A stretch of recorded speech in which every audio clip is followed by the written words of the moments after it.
kanizere ko mwaramutse neza nshuti zacu igitondo cyiza rwose none kiteke 14 z'ukwezi kwa 2025 kidambanda mu makuru y'imikino agezweho nk'uko nabyemeje ngomba kugenda updating mukagenda mumenya amakuru agezwe mu makipe yanyu muri benshi ndabizi abareo abakunzi b'ikipe ya Rayon Sport iyi ngiyi rwose ikundwa n'abatari bake muri kino gihugu cyacu cy'u Rwanda baba bibaza bati ese kipe yacu byifashe bitese haramutsemo ayahe makuru ndaje rero ngindi nyagarukaho iyi ni equipe nasuye ku munsi w'ejo yakoraga imyitozo yitegura umukino w'umunsi wa munani wa Rwanda Premier League hari amakuru menshi agiye ariho mwino equipe rero narayise kugira ngo nyene menya ibyayo no mpamvu ngiye kubavira imuzi n'umuzingo amakuru agezweho mwino equipe nkagenda babwira iby'umutoza wana uyu mutoza rero abe uwirukanwe cyangwa se uwasezerewe abe ndetse n'utegerejwe mu ikipe ya Rayon Sport ko ni equipe itegereje umutoza mushyashya ibyo byose ndata kugenda mbigarukaho ndaza kubagenda mbabwira ibi dore turi ku munsi wa gatanu ku munsi w'ejo no ku wa gatandatu no ku cyumweru muri weekend abantu babibaza bati ese tuzareba kahe kamace dore ko abenshi baba baruhutse tuza kugenda tugaruka no ku by'umukino wa gicuti ikipe ya Rayon Sport turebe ukuntu gahunda zifashe turareba uburyo ino equipe irimo irategura inama y'inteko rusange idasanzwe izaba irimo fan base ikabirimo board ndetse ikabirimo n'abayobozi b'ikipe ya Rayon Sport basanzwe harimo batwagireza utagi ndetse n'abandi ibyo byose rero turaza kugenda tubigarukaho ese inama idasanzwe izeguza abandi ese inama idasanzwe izakora iki ese inama idasanzwe bimeze biti byayo ndaza kugenda mbibagarukiraho ugenda umenya byinshi ku iyi equipe turaza kuba mu ikipe ya Rayon Sport tunyine ndetse no mu ikipe ikipe ya APR Football Club turaza kurebera hamwe amakuru menshi agiye atandukanye ari mwino equipe turaza kureba ibigivugamo tuze kureba ese nyuma y'uko ku munsi wa gatatu kimwe n'inarike itsinda ibitego 5-0 ese yabirimo irategura undi mukino ibyo turaza kuba ugenda ubimenya kubera ko abakunzi b'ikipe ya APR nabo babibaza amakuru agezweho mu ikipe yabo ndaza kugenda rwose mbibanyuriramo ibintu byose bigende neza cyane turaza kureba ese aya makipe Al Hilal ndetse n'ikipe ya El Merreikh zo mu gihugu cya Sudani ese bigeze ko bazabona ibyangombwa bibemera ko bakina shampiyona y'u Rwanda tuzaza kugenda tubirebera hamwe tuze kureba kubera ko abantu benshi baribaza ati se byaba bimaze kwanga dore yuko zitakina shampiyona y'u Rwanda CAF itarabyemeza kugira ngo ibihumugisha noneho aya makipe atangire akine abantu benshi rero barabyibaza dore yuko byari byaramaze gutangazwa yuko ku itariki 21 izi equipe nazo zigomba kuba zirisohoka muri calendrier cyangwa se muri fixtures za Rwanda Premier League ariko nago zasohokamo mu gihe cyari cyo cyose izi equipe zaba zitaramara kwemererwa na CAF turaza kuba tugaruka rero kuho bigeze rwose zino equipe zo mu gihugu cya Sudani zamaze ndetse no kugera mu Rwanda dore ko zose zikomeje imyitozo zitegura Rwanda Premier League ndetse ikipe ya Al Hilal yo ikaba irimo iritegura n'imikino ya CAF Champions League kubera yuko iri mu matsinda ni equipe yabashije kugera mu matsinda ndetse iri kumwe n'amakipe agiye atandukanye hari n'ibigugu yitwa Mamelodi Sundowns iyi ngiyi murayibuka cyane ko yakinnye n'ikipe ya Rayon Sport za 2018 igihe yajyaga mu matsinda yabanje kurwamo na Mamelodi maze gukurwamo na Mamelodi itajya ubwo yari muri Champions League itijya muri CAF Confederation Cup iri kubundi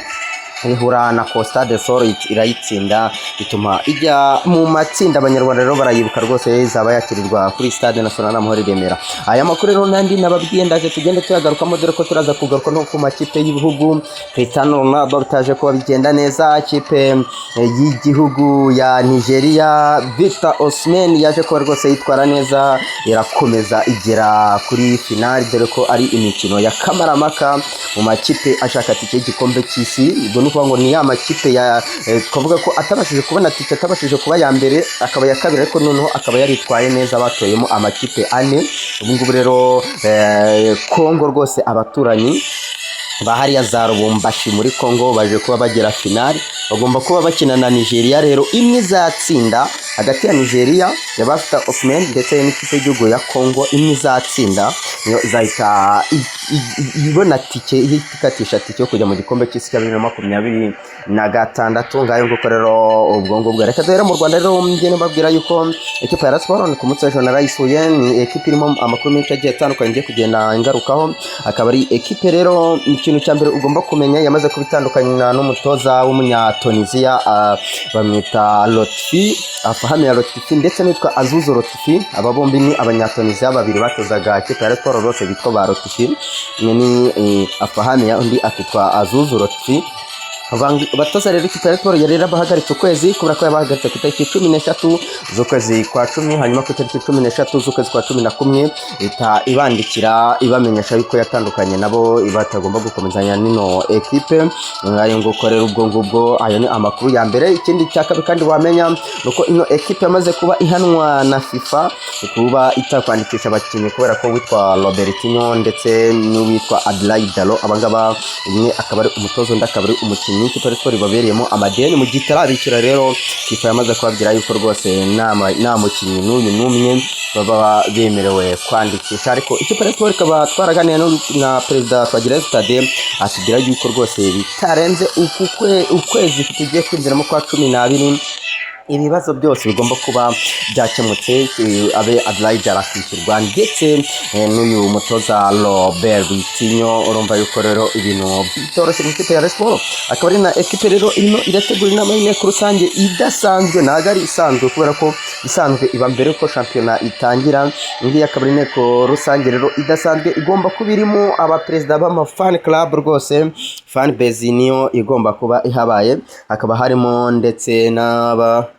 ikabirimo ndetse n'ubuyobozi bw'ikipe ya Rayon Sports abe kubayobora ino ekipe bayiba hafi bayobora umuryango wa Rayon Sports abe ndetse na body bose bagomba kuba bayirimo ugomba yuko ni impande eshatu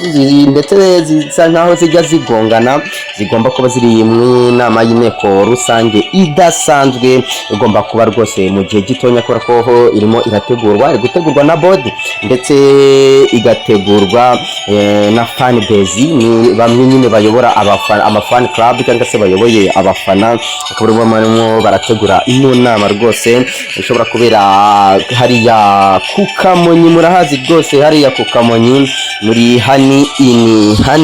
akaba ari hoteli ino nama ishobora kuzaberamo idasanzwe rero ubwo ngubwo byinshi rero bizigirwamo kubera ko ino ekipe bazaba bigira hamwe uburyo bagomba kuba bishyura aya madeni barimo Robertinho ndetse n'itwa Adelaide Dalo bagomba kuba bigiramo hamwe niho hagomba kwemerezwa umutoza bakavuga ati ese turashyiraho uwuhe mutoza ndetse ni naho hagomba kuba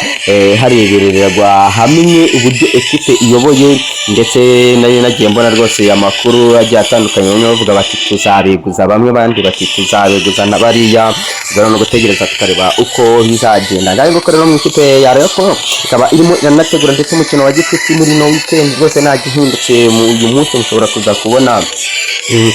ikipe ya Rayon Sports ibyemeje yuko ifite umukino wa gicuti muri no weekend kubera ko ni yabanje utekereza James yo mu gihugu cya Sudan ariko ino ekipe birimo biragorana kuba yaza ahubwo ushobora kubona yakinye n'ikipe ya El Merreikh turiko zigeze no gutegura umukino ariko bikarangira utabaye no gutegereza tukaza kureba noneho ubungubu nimba uno mukino uri buze kwemezwa ubwo rero ngayo kuko mu ikipe ya Rayon Sports ngiye mbanyuri no mukono ibintu bigiye byifashe ndabona inota yagereka dute noneho twihuta tunyine no mu ikipe ya Upper Football Club akaba ari ekipe yaje kuba ikina ku munsi wa gatatu ikina umukino wa gicuti n'Intare umukino wabonaga yuko rwose ari umukino utagenda kubera ko wabonaga yuko nyine amakipe atari ku rwego rumwe ariko ino ekipe irimo irategura undi mukino wa gicuti rwose waba ukomeye cyane ikipe ya Al Hilal Omdurman akaba ari ekipe mu gihugu cya Sudan muri no weekend umukino ushobora kuzaba ku cyumweru kabira kuri Stade National Amahoro Remera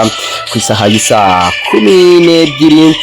ikipe ya APR rero ikavuga ko ifite inkuru nziza kubera ko ni ekipe nyuma yo gutsinda ikipe ya Sport ibitego 3 ku busa mu kibuga y'ibihe byose idafite witwa Louf Memel Zao y'umunya Burkina Faso ndetse n'uwitwa Cheikh Djibril Ouattara nawe w'umunya Burkina Faso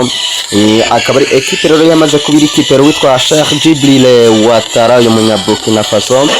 usanzwe ukina ikipe ya Upper Football Club akaba rero ubu ngubu rwose ameze neza cyane, ngira ngo no ku mukino w'intara mwarabibonye mu mavideo twabahaye, yaje kuba atanga assist ebyiri zaje kuba zivamo ibitego, imipira ibiri ivamo ibitego, yayiha abakinnyi bagenzi be ndetse babasha kuba batsinda. Urumva yuko rero ni inkuru nziza ku ikipe ya APR bari bakumbuye Djibril Ouattara rwose ubu ngubu bameze neza cyane, ndetse ku mukino ikipe ya APR izabikinamo na Musanze azaba hari rwose ameze neza.